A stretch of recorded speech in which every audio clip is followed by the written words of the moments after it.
We are reading The Restaurant at the End of the Universe by Douglas Adams.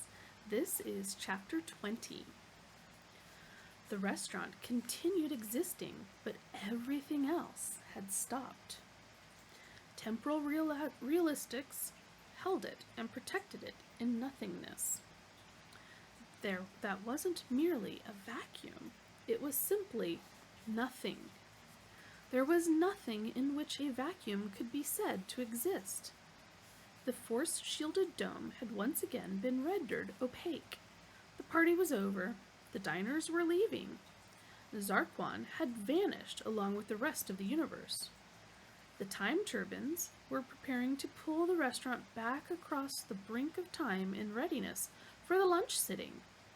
And Max Quartlepine was back in his small, curtained dressing room, trying to raise his agent on the tympanophone. In the parking lot stood the black ship, closed and silent. Into the parking lot came the late Mr. Hotblack Desiato, propelled along the moving catwalk by his bodyguard. They descended one of the tubes. As they approached the limo ship, a hatchway swung down from its side, engaged the wheels of the wheelchair, and drew it inside. The bodyguard followed, and having seen his boss safely connected up to his death support system, moved up to the small cockpit. Here, he operated the remote control system, which activated the autopilot in the black ship lying next to the limo, thus causing great relief to Zaphod Beeblebrox, who had been trying to start the thing for over 10 minutes. The black ship glided smoothly forward out of its bay, turned and moved down the central causeway, swiftly and quietly. At the end, it accelerated rapidly, flung itself into the temporal launch chamber, and began the long journey back into the distant past. The Milliways lunch menu quotes by permission a passage from the Hitchhiker's Guide to the Galaxy. The passage is this: "The history of every major galactic civilization tends to pass through three distinct and recognizable phases: those of survival, inquiry, and sophistication, otherwise known as the how, why, and where phases.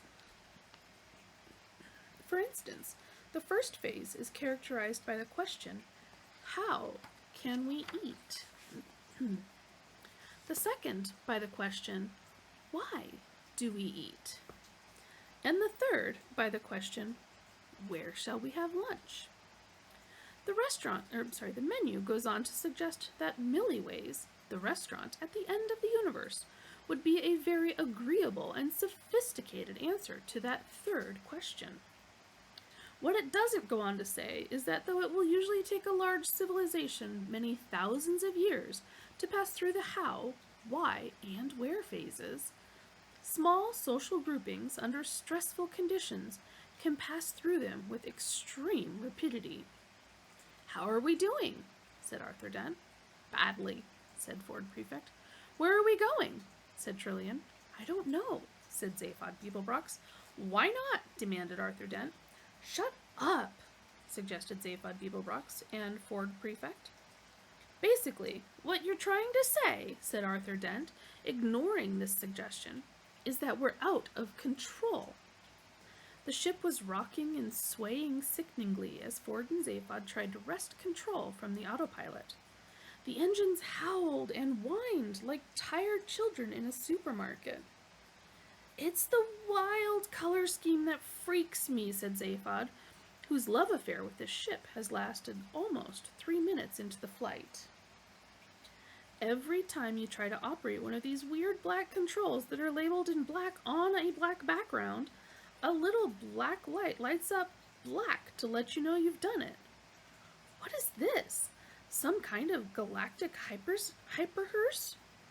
The walls of the swaying cabin were also black. The ceiling was black. The seats, which were rudimentary, since the only important trip this ship was designed for was supposed to be unmanned, were black. The control panel was black. The instruments were black. The little screws that held them in place were black. The thin, tufted nylon floor covering was black. And when they had lifted up a corner of it, they had discovered that the foam underlaying also was black. Perhaps whoever designed it had eyes that responded to different wavelengths, offered Trillian. Or didn't have much imagination, muttered Arthur. Perhaps, said Marvin. He was feeling very depressed. In fact, though they weren't to know it, the decor had been chosen in honor of its owner's sad, lamented, and tax-deductible condition. The ship gave a particularly sickening lurch. Take it easy, pleaded Arthur. You're making me space sick. Time sick, said Ford. We're plummeting backward through time. Thank you, said Arthur. Now I think I really am going to be ill. Go ahead, said Zaphod. We could do with a little color about the place. This is meant to be polite after-dinner conversation, is it? Snapped Arthur. Zaphod left the controls to Ford to figure out and lurched over to Arthur. Look, Earthman, he said angrily. You've got a job to do, right? The question of the ultimate answer, right? What? That thing? Said Arthur. I thought we'd forgotten about that. Not me, baby. Like the mice said, it's worth a lot of money in the right quarters, and it's all locked up in that head thing of yours. Yes, but nothing. Think about it. The meaning of life. We get our fingers on what we can hold every shrink in the galaxy up to a ransom, and that's worth a bundle. I owe mine a mint. Arthur took a deep breath without much enthusiasm. All right, he said. But where do we start? How should I know? They say the ultimate answer or whatever is 42. How am I supposed to know what the question is? It could be anything. I mean, what's 6 times 7?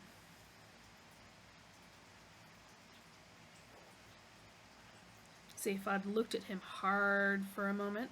Then his eyes blazed with excitement. 42! He cried. Arthur wiped his palm across his forehead. Yes, he said patiently. I know that. Zaphod's faces fell. I'm just saying, the question could be anything at all, and I don't see how I'm meant to know. Because, hissed Zaphod, you were there when your planet did the big firework. We have a thing on Earth, began Arthur. Had, corrected Zaphod, called tact. Oh, never mind. Look, I just don't know. A low voice echoed dully around the cabin. I know, said Marvin. Ford called out from the controls he was still fighting a losing battle with. Stay out of this, Marvin, he said. This is organism talk. It's printed in the Earthman's brainwave patterns, continued Marvin. But I don't suppose you'll be very interested in knowing that.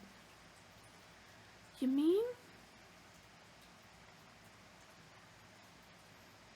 You mean you can see into my mind? Yes, said Marvin. Arthur stared in astonishment. And? He said. It amazes me how you can manage to live in anything that small. Ah, said Arthur, abuse. Yes, confirmed Marvin. Ignore him, said Zaphod. He's only making it up.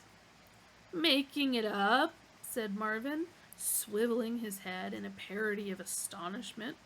Why should I want to make anything up? Life's bad enough as it is without wanting to invent any more of it.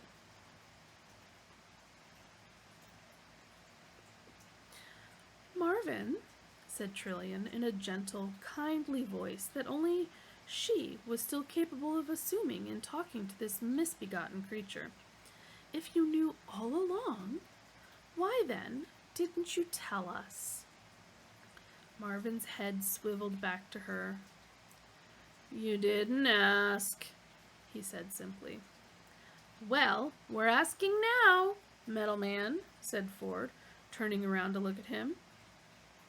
At that moment, the ship suddenly stopped rocking and swaying. The engine pitch settled down to a gentle hum. "Hey, Ford," said Dave Zaphod, "that sounds good. Have you worked out the controls on this boat?" "No," said Ford. "I just stopped fiddling with them. I reckon we just go to wherever the ship is going and get off it fast." "Yeah, right," said Zaphod. "I could tell you weren't really interested," murmured Marvin to himself, and slumped into a corner and switched himself off. "Trouble is," said Ford, "that the one instrument in this whole ship that is giving any reading is worrying me. If it is what I think it is, and if it's saying what I think it's saying, then we've already gone too far back into the past. Maybe as much as 2 million years before our own time." Zaphod shrugged. "Time is bunk." "I wonder who this ship belongs to anyway," said Arthur. "Me," said Zaphod. "No, who it really belongs to." "Really, me," insisted Zaphod. "Look, property is theft, right? Therefore, theft is property. Therefore, this ship is mine, okay?" "Tell the ship that," said Arthur. Zaphod strolled over to the console. "Ship," he said, banging on the panels. "This is your new owner speaking to." He got no farther. Several things happened at once. The ship dropped out of time travel mode and re-emerged into real space.